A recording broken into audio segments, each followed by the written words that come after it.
I would be thinking about you as I was recovering. Yeah, that's what I, that's on game controllers. Here, there's app library and widgets on your home screen.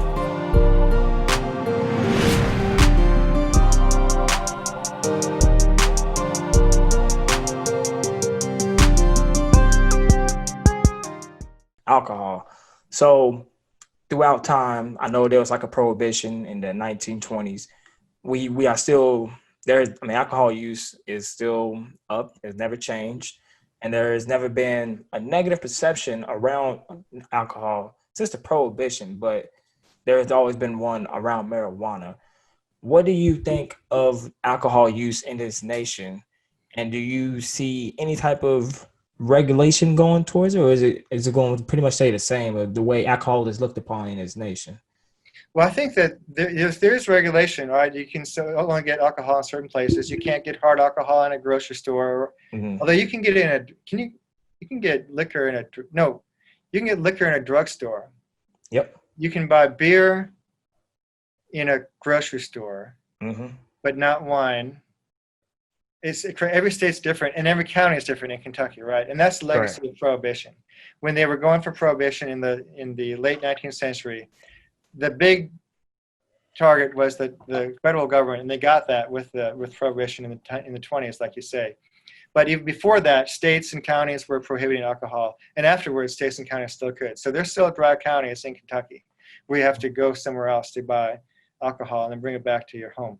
I would say there has been negative feelings about alcohol, especially in the 19th century, back when alcohol consumption revolved more around hard liquor and saloons, where men would go to saloons and get very drunk.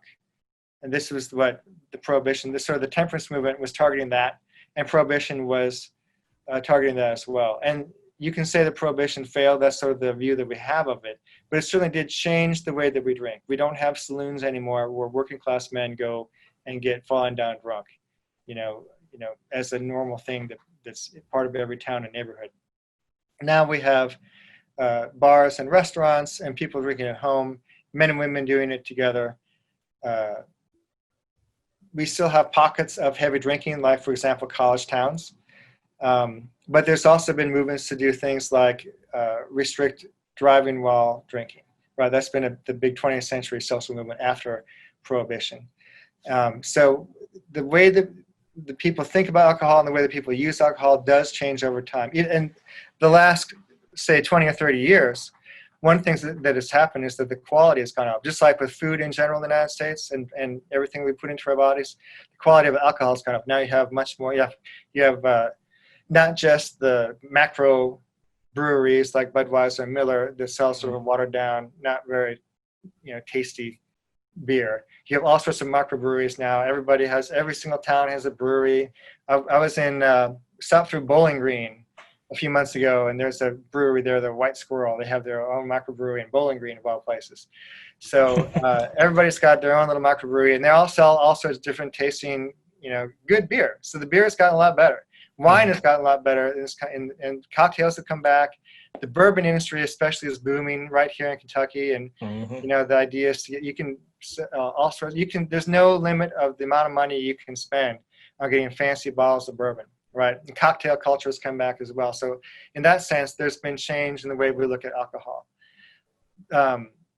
What I don't know much about is how much people are drinking compared to 30 years ago or 50 years ago. The alcohol consumption has, I think, risen slowly during the 20th century, but not to the point where it was. We don't drink nearly as much per person as we did in the 19th century. Well, do you think during this pandemic that the alcohol consumption has went up? Because I know a lot of people have started buying more alcohol during this time. I don't know. That's a good question. So like bars and restaurants have closed down. Right. But then people will be drinking at home. Right. So drinking is changing. And whether or not that's going to be any kind of a permanent change, that's a really good question. I know that like for drugs, the drugs that are imported from outside the country, their supply chain has been disrupted. So I believe I've heard that like cocaine prices have gone up over the last few months. I'm not sure about that. And it's all very sketchy because it's illegal. Right. So it's hard to know. So yeah, it's a good question. Especially if the pandemic really lasts, if we're going to be on and off social distancing and closing things down for the next year, 18 months, it could, really bring impetus or cast into relief changes that are already taking place in alcohol consumption. It'll be interesting to see.